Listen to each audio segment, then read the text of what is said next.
Kayıtsızlık kelimesi aklımıza geldiğinde önemsememe ile aynı anlama geliyormuş gibi düşünürüz. Bu açıdan kayıtsızlık dünyaya yönelik pasif bir duruştur. Genellikle bir şeyle ilgilenmediğimizde veya ondan bayağı uzak olduğumuzda ona kayıtsız oluruz.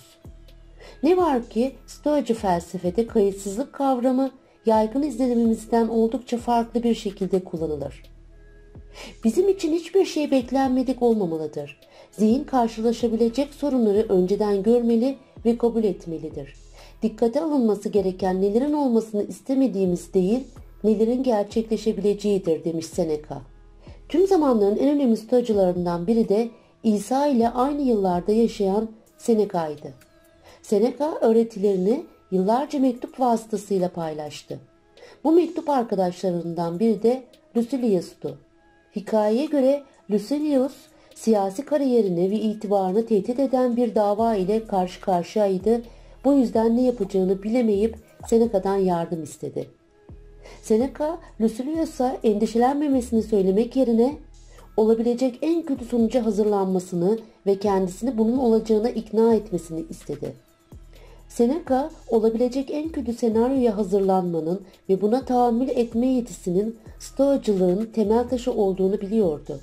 Nihayetinde Lucilius, aşağılanma ve yoksul düşme düşüncesine tahammül ederek Seneca sayesinde iç huzura doğru bir yol sağladı. Olumsuzluklar her şeyin sonu değildir. Birçok yönden yeni bir başlangıç sunar. Seneca'da bir zamanlar iflasa, hatta sürgüne katlanmıştı. Seneca için işler yolunda gittiyse herkes için gidebilirdi. Lucilius adaletin hayalini kurarken adaletsizliğe de kendini hazırlamış ve kişisel durumuyla başa çıkmıştı. Nihayetinde iyi bir stoacı olmanın anlamı da budur.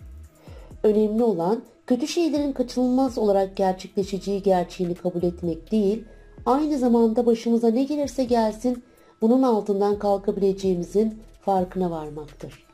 Tüm dışsal fenomenler bir stoacı için kayıtsız görünür. Ne var ki bu kayıtsız şeylerin önemsiz olduğu anlamına gelmez.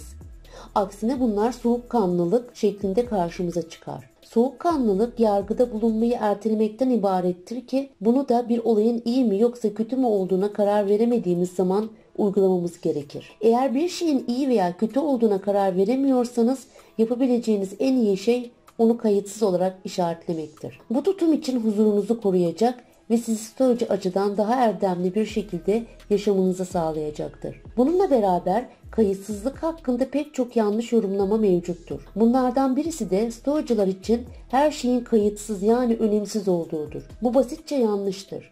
Çünkü stoacılar aklı takip etme anlamına gelen doğaya uygun yaşamı fazlasıyla vurgulamıştır. Erdemli bir yaşam sürmek sandığınızdan daha kolaydır. Yapmanız gereken tek şey bir engelle karşılaştığınızda eylemlerinizi, düşüncelerinizi ve hislerinizi kontrol etmektir. Erdemli bir yaşam neyin kontrolünüz dahilinde, neyin kontrolünüz dışında olduğunu anladığınız zaman başlar. Dahası eğer akıl yeteneğinizden faydalandığınız takdirde etrafınızdaki olaylara ve nesnelere doğru değerleri uygulama gücüne de sahip olursunuz. İyi, kötü ve kayıtsız şeyler hakkındaki ayrımı öğrenmek sağlığınızı artırabilir ve size erdem yolunda yardım edebilir.